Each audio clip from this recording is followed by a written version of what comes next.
Good day, everybody. This is Yin Yang in California with morsels of a thought number 1381 on time for once.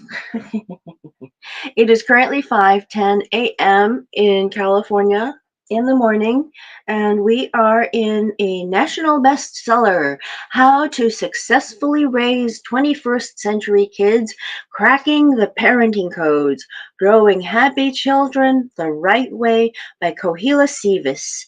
And she had a foreword by James E. Dixon, the absolute motivator. We are currently in code 8 today. And good morning, John Clark, Mandy Olekshi, and Gina um, Portorf. I've never figured out how to pronounce your name. I'm sorry. And oh yeah, Duck Vong. How could we forget him?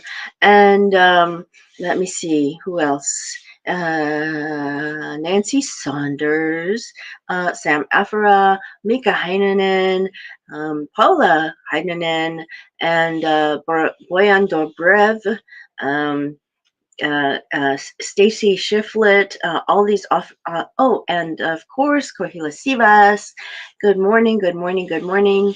Um, Today we have Chapter 12, Code 8, Cultivating Consciousness. This is a big one. At the heart of effective parenting and education lies the concept of consciousness. The multifaceted competency involves a deep awareness of oneself, sensitivity toward others, and a mindful appreciation of the world at large. This is sentience. Sentience.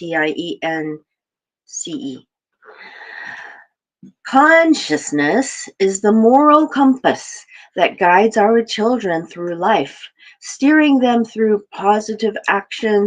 steering them toward positive actions that are beneficial to themselves, to the community, and for the world they inhabit.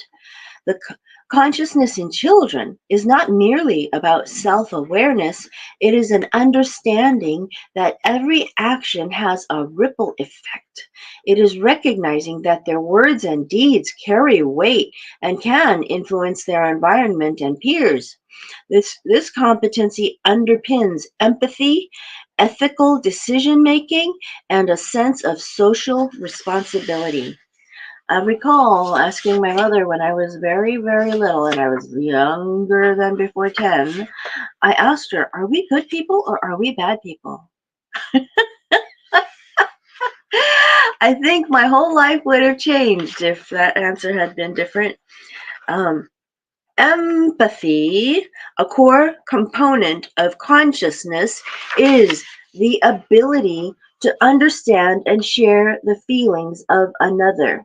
It is crucial for building relationships, resolving conflicts, and nurturing a caring society.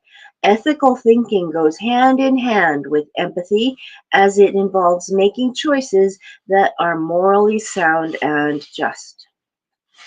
Empathy builds relationships, resolves conflicts, and nurtures a caring society. Can't read that enough. Empathy builds relationships, resolves conflicts, and nurtures a caring society. I once saw a documentary about childhood development, and there is a point at about I want to say they're in the toddler stage or something younger than that, when if you cannot uh, instill, there's a crucial stage in which you instill in them a sense of empathy. And if you cannot do it at that time, if you miss that crucial window, it is very hard to train that person into it later on. So it is extremely important. Kohila says, a sense of empathy, a sense of responsibility is what prompts individuals to act for the collective well-being. It's not just about knowing what is right, but having the drive to do what is right, even when it's challenging. This sense of duty toward the greater good is what forges leaders and active citizens who strive to make a positive impact on the world.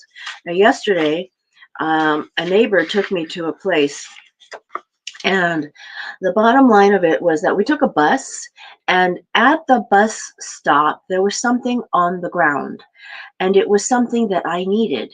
It was something I needed a lot. I would need it to change my lock on my door, which was something my landlord was planning to do on Wednesday, but with an experimental kind of, they were going to try.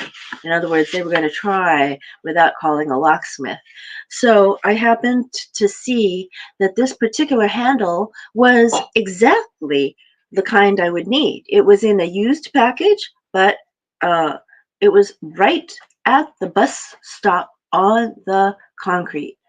I went to I was a guest at a Buddhist chant. Little did I know my friend was taking me to this place. I will not go again, but I already happened to know people there.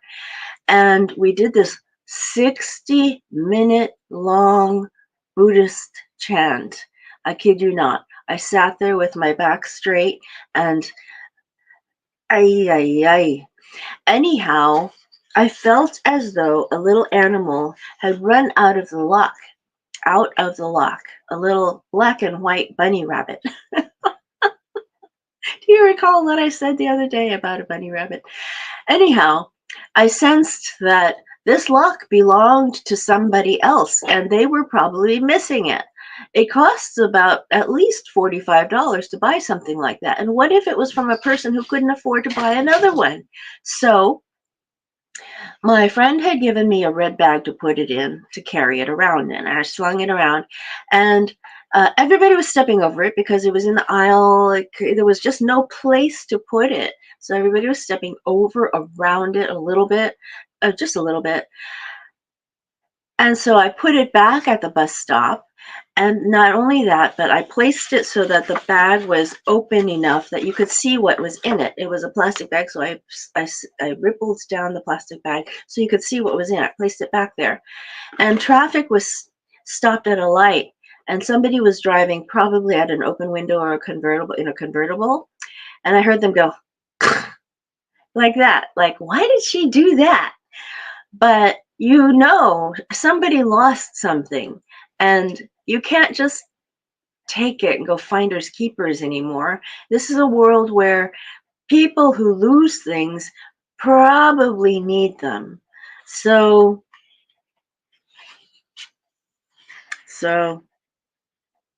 we strive to make a positive impact on the world. Anyhow, strategies for fostering consciousness. Children learn by watching. When parents demonstrate responsible behavior, whether it's through recycling, volunteering, or being considerate of others' feelings, children absorb these behaviors and understand their importance. Teach children to reflect on their actions and how they affect others. Simple questions like, how do you think that made your friend feel? Or how could we do what could we do to help our community? Can prompt deep thinking. Oh, I'll take you that far.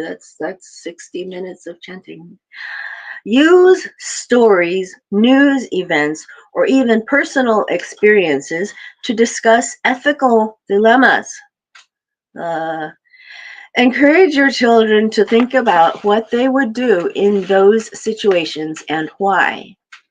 Introduce practices that enhance self-awareness, such as mindfulness or meditation. These practices can help children become more attuned to their thoughts and feelings and more considerate of their surroundings. Parents can encourage empathy by discussing feelings during common family scenarios. If a sibling is upset, a parent might say, "Your brother is feeling sad. How can we make him feel better?" This encourages the child to think about the feelings of others and to take action to help. Now, yesterday, my example shows something about thinking about the feelings of another person that you will never see or necessarily know. And you wouldn't know. I mean, it could have been my cousin that dropped it and I wouldn't know, right? So I just won't know. Anyway, Engage in conversations about ethical dilemmas that arise in stories, movies, or real life. So if anybody's here, engage with me right now. For example, if a character in a book takes something that doesn't belong to them, discuss with your child why that might be wrong and what character could have done differently. What the character could have done differently.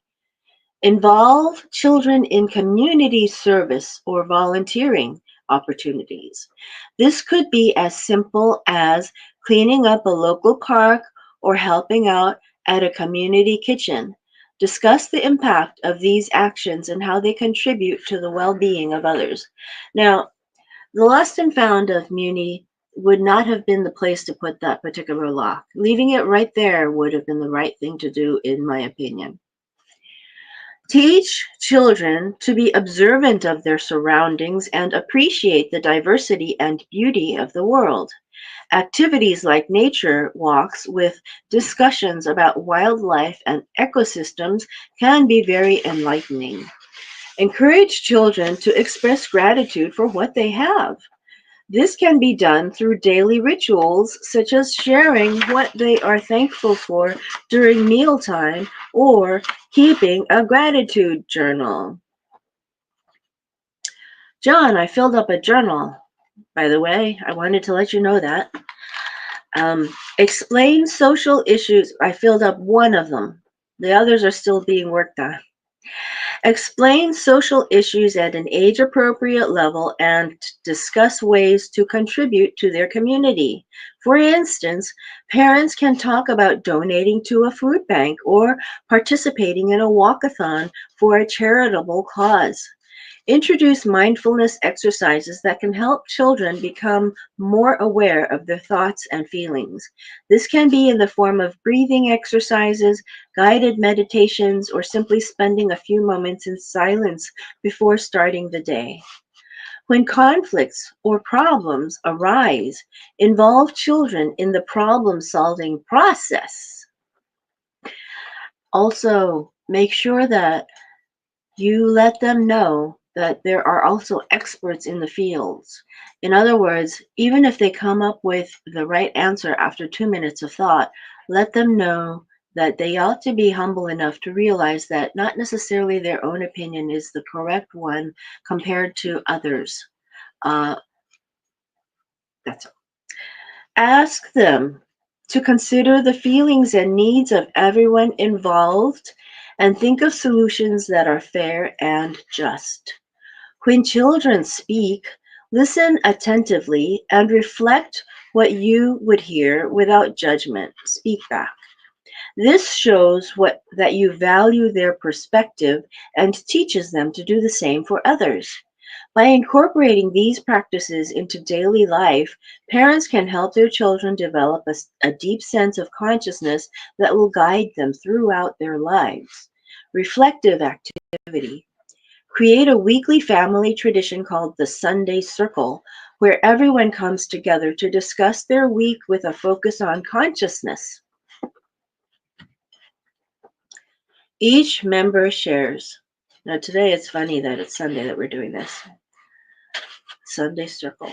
Each member shares a moment of empathy, a time when they felt connected to someone else's emotions. An ethical choice, a decision they made that had ethical implications.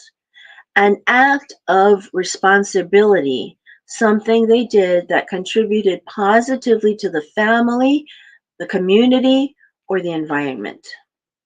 Consciousness is the quiet strength that empowers our children to become not just successful individuals, but also compassionate, ethical, and socially responsible adults. Can't emphasize this enough. Consciousness is the quiet strength that empowers our children to become not just successful individuals, but also compassionate, ethical, and socially responsible adults. By embedding consciousness into our parenting practices, we nurture a generation that values empathy and integrity, equipped to contribute meaningfully to the greater good. As we continue to explore this vital competency, let us be mindful of its profound influence on the character and destiny of our children. Character and destiny are intertwined. Character and destiny are intertwined. When you change your character, you change your destiny. That is part of a traditional Chinese Qigong, as well as, by the way, traditional Chinese Qigong has its roots in India. Um, anyway, we said that before. So, Kohila Sivas, this is a photo of her. She wrote this national bestseller, How to Successfully Raise 21st Century Kids, Cracking the Parenting Codes, Growing Happy Children the Right Way, forward by James E. Dixon. Kohila Sivas.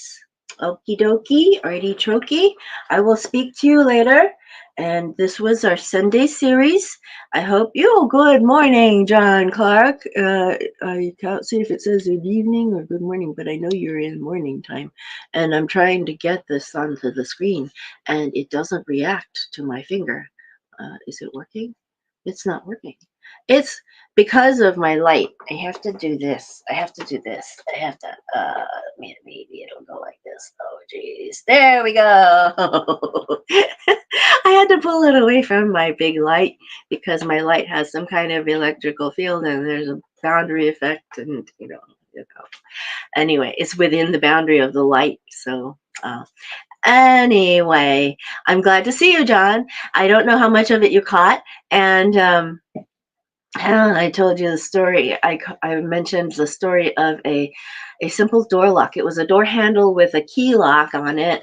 And I never looked in the package to find out if the keys were in it in the first place. So I would have probably needed to take it to a locksmith to rekey it or something if that had been possible.